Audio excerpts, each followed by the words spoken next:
Amis de la CNC, bonjour. J'ai déjà une petite CNC que je vous ai déjà plusieurs fois montré dans ma vidéo, mais ça m'intéressait d'en avoir une autre, déjà un petit peu moins encombrante, et aussi plus ouverte à des bidouilles. En fait, enfin, voilà, moi j'en ai une, elle fonctionne bien, je préfère pas y toucher, mais j'en voulais une pour faire éventuellement des expérimentations diverses et variées. J'ai cherché un petit peu sur Internet, sur Banggood, et après bien des recherches, mon choix s'est donné sur celle-ci, qui est connue sous le nom 3018, ils l'ont pas mis ici dans le titre, et qu'on retrouve sous différentes dénominations un peu à droite à gauche, et qui m'a paru être, je veux dire, le meilleur rapport qualité-prix. C'est pas la moins chère, c'est pas la plus chère. Et cette machine m'a paru offrir le meilleur rapport, on va dire, un petit peu qualité-prix, parce que, voilà, on voit quand même que ça a l'air d'être des choses relativement costauds, rigides, et voilà, c'est le plus important pour ce genre de machine, c'est ça, c'est d'avoir des choses qui n'ont pas de point dur. Donc là, on voit déjà qu'il y a des glissières à billes, qui est de la rigidité, et là, on voit quand même que c'est pas du plastique, c'est quand même des profilés d'alu et qu'a priori quand même c'est aussi relativement bidouillable. Donc ça m'a plutôt intéressé. Alors bon, je vous mettrai bien sûr le lien dessus. Alors ce qu'on peut voir quand même, faut pas rêver, ces petites machines-là, ça n'a pas énormément de puissance. D'ailleurs, eux-mêmes le disent. Par exemple, voilà, c'est fait pour du bois, du plastique, de l'acrylique, des PCB, des choses comme ça. Voilà, vouloir fraiser du métal, de l'acier, de l'alu, non. Sur de l'alu, je ferais peut-être des essais, je pense qu'il y a éventuellement des possibilités de gravure, et encore en y allant vraiment mollo. Après, avec des machines de ce style-là, voilà, faut pas rêver, faut pas essayer de faire plus. Donc on voit aussi que c'est livré avec un moteur de broche, un 775, qui est pas forcément non plus ultra puissant, mais ça va, pareil, ça c'est typiquement un truc éventuellement qu'on peut changer. On voit aussi qu'on peut mettre dessus un petit module laser. Là, par exemple, il préconise un petit laser bleu là, de 2,5 watts. Enfin voilà, encore une fois, ce qui m'a intéressé sur cette machine, c'est le côté potentiellement bidouille. Déjà, moi je suis quasiment sûr que je changerai la broche, vu que j'ai déjà pas mal de trucs en ER11, qui permettra de mettre éventuellement plus de choses. Enfin donc voilà. Alors découvrons un petit peu ensemble ce qu'il y a dans la boîte. Voilà donc le carton que j'ai reçu, donc on peut voir c'est assez volumineux et relativement lourd. Alors on va ouvrir ça, manifestement on voit qu'il y a un scotch bleu, là c'est peut-être les douanes qui l'ont ouvert. Après tout, ils font leur boulot.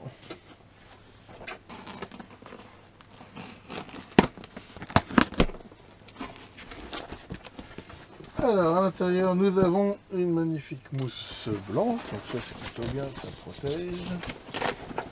Voilà. Et à l'intérieur, comme on peut le voir, certain nombre d'éléments qu'on va regarder. Donc ça c'est manifestement le plateau mobile. Ici on a l'alimentation, 12 volts, non 24 volts 4 ampères avec un cordon. Bon, c'est une prise américaine, enfin ça c'est bon. Ici différentes pièces de plastique, apparemment c'est les coins. Là pareil, on peut voir les supports de roulement à billes pour les axes.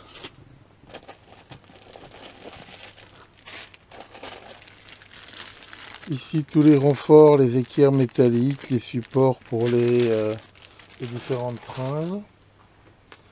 Les moteurs pas à pas qui sont ici, voilà.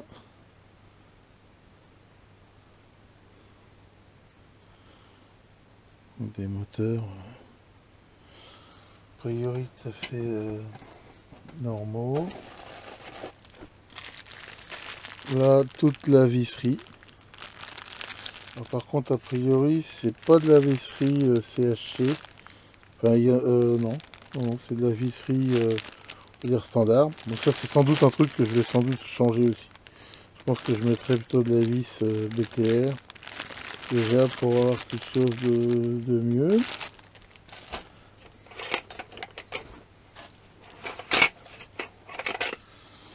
Là donc tous les profilés d'alu, voilà, qui servent à faire tous les châssis.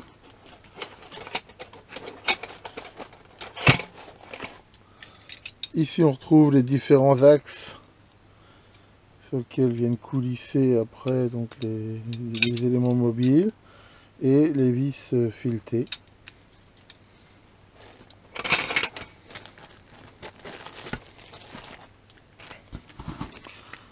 Et là manifestement donc toute l'électronique de commande, donc vraiment il y a une protection. Voilà, on voit ici les drivers de moteur.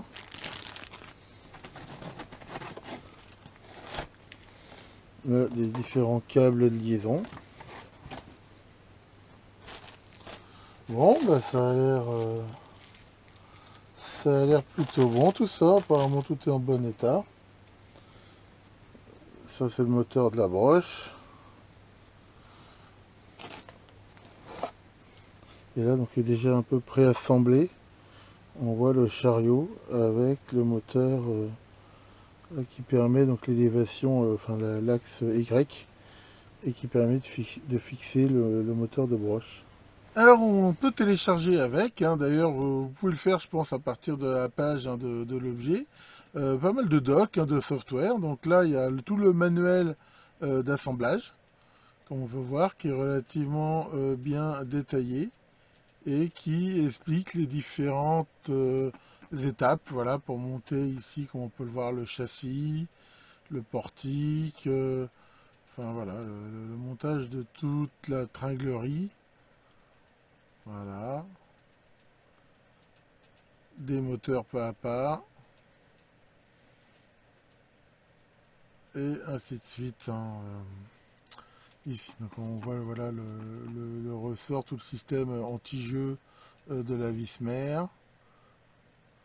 Et voilà, on peut voir c'est quand même relativement détaillé. J'ai aussi trouvé pas mal d'indications sur le software. Donc voilà ici la carte mère où on voit différents modules. On voit aussi là une vue en dessous de tout le système. Alors après, au niveau software, donc il donne un software hein, de contrôle qui permet de contrôler ça par USB.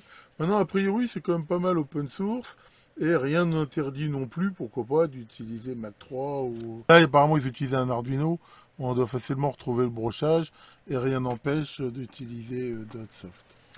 Voilà cette petite unboxing, on va dire, de cette petite CNC.